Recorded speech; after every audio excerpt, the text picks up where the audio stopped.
Jagat Mayapada dihebohkan dengan kabar dugaan penganiayaan yang dialami Ratna Sarumpait.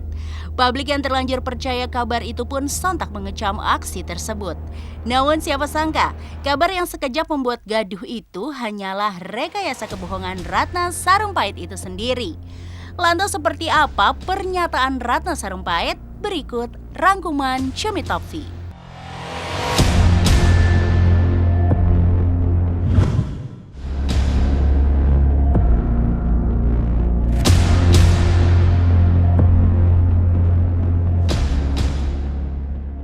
Melalui press conference, Ratna Sarumpait penuh air mata menceritakan kebenaran yang sebenarnya di depan media.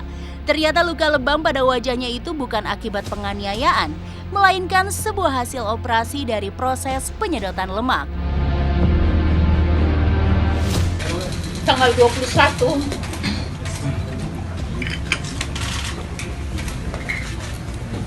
saya mendatangi rumah sakit khusus sepeda, menemui dokter Sidik Miharja, ahli bedah plastik.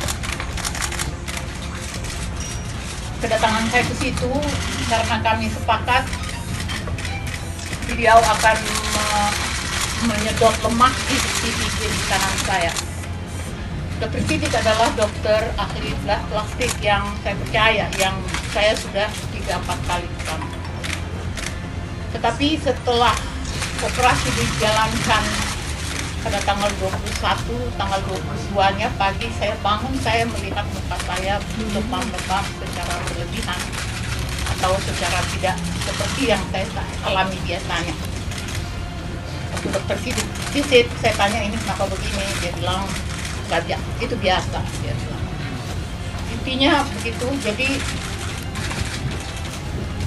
apa yang saya katakan ini akan menyanggah bahwa ada penganiayaan.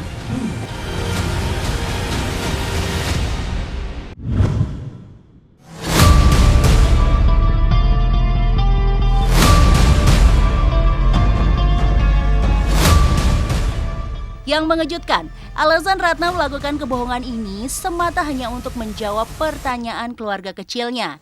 Namun siapa sangka, kabar tentang penganiayaan itu merebak begitu cepat. Bahwa betul saya ada di dokter Sidik pada hari itu dan pulang dari sana sesudah saya dijadwalkan pulang, lebam-lebam di muka saya masih ada, seperti ada kebodohan, seperti ada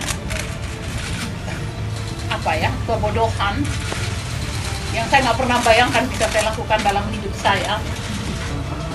Saya pulang seperti membutuhkan alasan pada anak saya di rumah kenapa muka saya lebam-lebam, dan memang saya ditanya kenapa, dan saya jawab itu turun orang.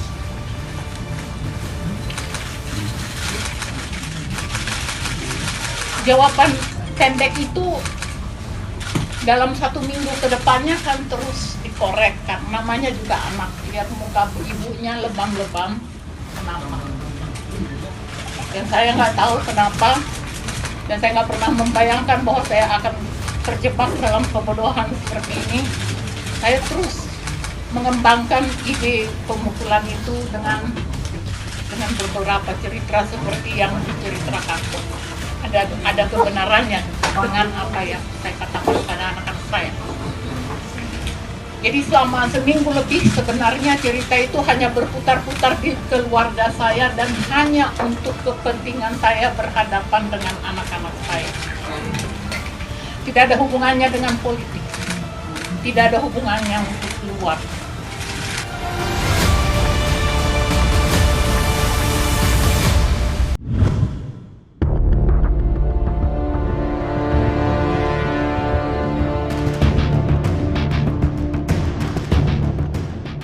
Secara fakta, tak ada penganiayaan yang dialami ibunda artis cantik Atika Hasiholan itu. Ratna mengaku, rekayasa cerita tersebut hanyalah hayalannya semata. Waktu saya berpisah dengan Pak Prabowo Amin Rais, saya sebenarnya tahu di hati saya ini salah. Tapi saya nggak mencegah mereka.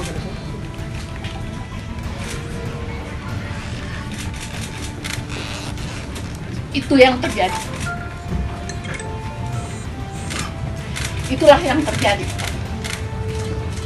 Jadi tidak ada penganiayaan.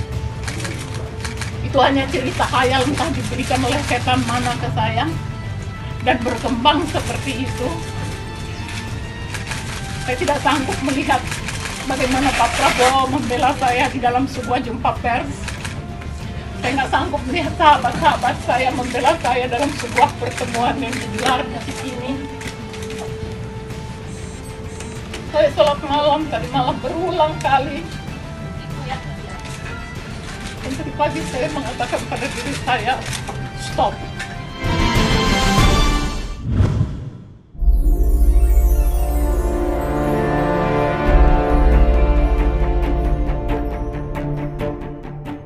Ibarat nasi sudah menjadi bubur, Ratna Sarumpait seolah tak bisa berkilah dari rekayasa kebohongan yang sudah terlanjur membuat gaduh. Dan benarkah Ratna sangat menyesal saat meminta maaf kepada keluarga dan anak-anaknya? Saya panggil anak-anak saya minta maaf pada anak-anak saya. Saya minta maaf pada orang-orang yang membantu saya di rumah ini yang selama sekian hari ini saya selalu bohong. Bohong itu sebuah perbuatan yang salah. Dan saya tidak punya jawaban bagaimana mengatasi kebohongan kecuali mengakui dan memperbaikinya. Mudah-mudahan dengan itu semua pihak yang terdampak oleh perbuatan saya ini mau menerima bahwa saya hanya manusia biasa. Perempuan yang diganggu banyak orang itu juga bisa tergelincir.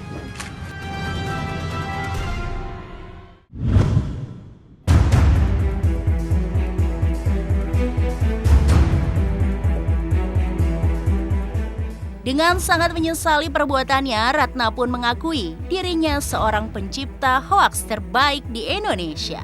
Aku juga meminta maaf pada semua pihak, semua yang terkena dampak dari apa yang saya lakukan. Saya juga meminta maaf pada semua pihak yang selama ini mungkin dengan suara keras saya kritik dan kali ini berbalik ke saya. Kali ini saya pencipta hoax terbaik ternyata. Menghebohkan sebuah negeri. Mari kita semua mengambil pelajaran dari kejadian ini. Juga kawan-kawan, bangsa kita ini sedang dalam keadaan tidak baik. Tunggu video menarik lainnya di Cumi TV episode berikutnya.